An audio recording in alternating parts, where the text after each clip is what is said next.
बात है 6 अगस्त 1945 की। जापान के हिरोशिमा शहर में गर्मियों का मौसम चल रहा था। नीले आसमान और सूरज की हल्की किरणों के बीच लोग अपनी दिनचर्या शुरू कर रहे थे। करीब 7 बजे जापानी सेना को अपनी रडार पर दक्षिण में हलचल दिखाई देती। कुछ देर में वो समझ जाते हैं कि एक अमेरिकी विमान हिरोशिमा शहर की तरफ बढ़ रहा है। तभी जापानी सेना सभी रेडियो कार्यक्रम को बंद कराकर हर तरफ चेतावनी की सायरन बजाने लगती है और हिरोशिमा के लोग प्रार्थना करने लगते हैं कि अमेरिका उनके इलाके पे हमला ना करे। लेकिन जापान ये बात कहाँ जानता था कि उसके ऊपर एक ऐसी कयामत बरसने वाली है जो एक ही झटके में पूरे शहर को जलाकर राख कर देगी। दरअसल अमेरिका का ये विमान जापान का दौरा करने आया था। जापानी सेना चाहती तो इस विमान को रोक भी सकती थी, लेकिन 1945 आते आते जापान की आर्थिक स्थिति इतनी खराब हो चुकी थी कि विमान को उड़ाने के लिए जापान के पास पेट्रोल भी नहीं था। इसलिए इंतजार किया गया और वो विमान जापान के एरिया से लौट गया। करीब 8 बजे जापान ने खतरे के सायरन को बंद कर दिया और लोग अपनी दिनचर्या में लग गए। कुछ लोग स्कूल जा रहे थे, कुछ लोग बाजार जा रहे थे और कुछ लोग घरों में चाय पी रहे थे। लेकिन हर जापानी की जिंदगी मुश्किल दौर से गुजर रही थी। चारों तरफ गरीबी का माहौल छाया हुआ था। लोग भूख से मर रहे थे। हिरोशिमा के सड़कों पर हर तरफ साइकिल और पैदल लोग दिखाई दे रहे थे। अगले सुबह 8 बजे हर रोज की तरह लोग अपनी दिनचर्या में लगे हुए थे। तभी आसमान में एक और विमान दिखाई देता है। जापानी सेना उस विमान को भी रोक सकती थी, लेकिन उनको लगा कि ये पहले की तरह लौट जाएगा। लेकिन उनको अंदाजा नहीं था कि ये विमान करीब 1 लाख लोगों का मौत का फरमान लेके आया है। ये विमान था अमेरिका का B-29 बॉम्बर, जिसे उड़ा रहे थे कर्नल पॉल टिबेट्स। इस विमान से करीब 1 किलोमीटर पीछे एक और विमान B-29 ग्रेट आर्टिस्ट उड़ रहा था। अमेरिकी विमान हिरोशिमा की तरफ बढ़ ही रहा था। अमेरिका का परमाणु विमान हिरोशिमा की तरफ बढ़ रहा था और उतना ही जापान के सैनिकों के बीच डर का माहौल बढ़ता जा रहा था।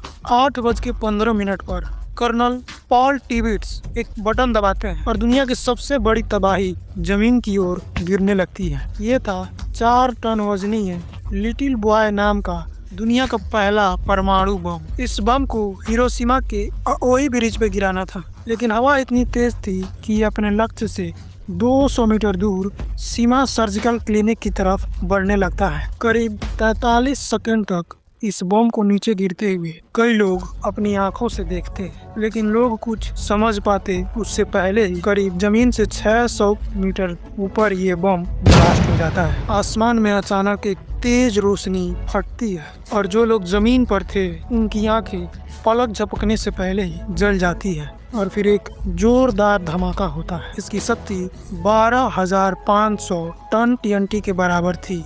जब ये फटा तो आसमान में तापमान 10 डिग्री सेंटीग्रेड तक पहुंच गया, मानो सूरज धरती पर आके फट गया हो। धमाके के तुरंत बाद चारों तरफ आग की लपटें फैल चुकी थी।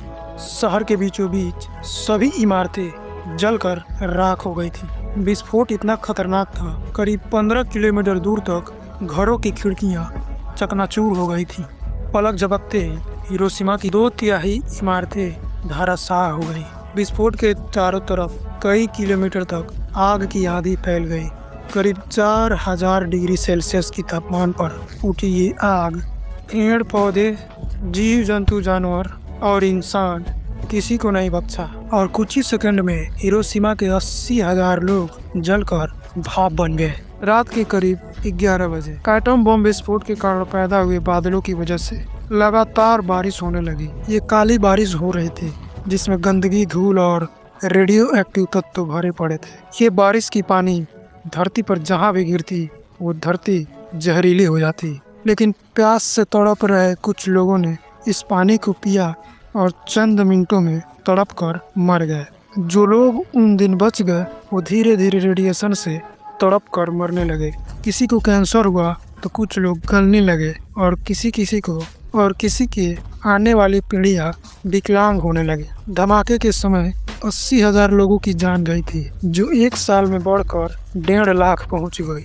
लेकिन बचने वालों में से एक थे 37 वर्षीय रिपोर्टर सातोशी नाकामुरा, जो हिरोशिमा से दूर अपने दोस्त के घर गए थे। जब एटम बम फटा तो वो जमीन पर गिर पड़े और उनके चेहरे को टूटे शीशों ने घायल कर दिया। उन्होंने तुरंत अपनी साइकिल उठाई और हिरोशिमा की तरफ बढ़ने लगे। जब वो दोपहर तक शहर में पहुंचे तो उनके पैरों तले जमीन खिसक गई। हर तरफ सिर्फ और सिर्फ लाशें थीं। हिरोशिमा में हुए इस सबसे बड़े नरसंहार की खबरें पूरी दुनिया में फैलने लगी। पूरी दुनिया हैरान थी कि आखिर ये इतना खतरनाक बम बना कैसे। तभी अमेरिकी राष्ट्रपति हैरी एस ट्रूमैन एक प्रेस कॉन्फ्रेंस बुलाते हैं और बहुत ही बेशर्मी से मीडिया को ये बताते हैं कि ये एटम बम हमने गिराया है, और ये ऐलान करते हुए कहते हैं कुछ देर पहले अमेरिकी जहाज ने हिरोशिमा पर एक बम गिराकर दुश्मन की भारी तबाही मचाया है। ये बम 20,000 TNT क्षमता का था, अब तक के सभी बमों से 2000 गुना ताकतवर। आगे उन्होंने कहा इस समय इस बम का उत्पादन तेजी से किया जा रहा है और फ्यूचर में इससे भी खतरनाक बमों की खोज जारी है। इस तबाही के सिर्फ 3 दिन बाद अभी जापान अपने जख्मों को भरने में लगा था। उसी समय 9 अगस्त 1945 की सुबह वही नीला आसमान था, वही बेखबर लोग थे, लेकिन इस बार निशाना था जापान का एक और शहर नागासाकी।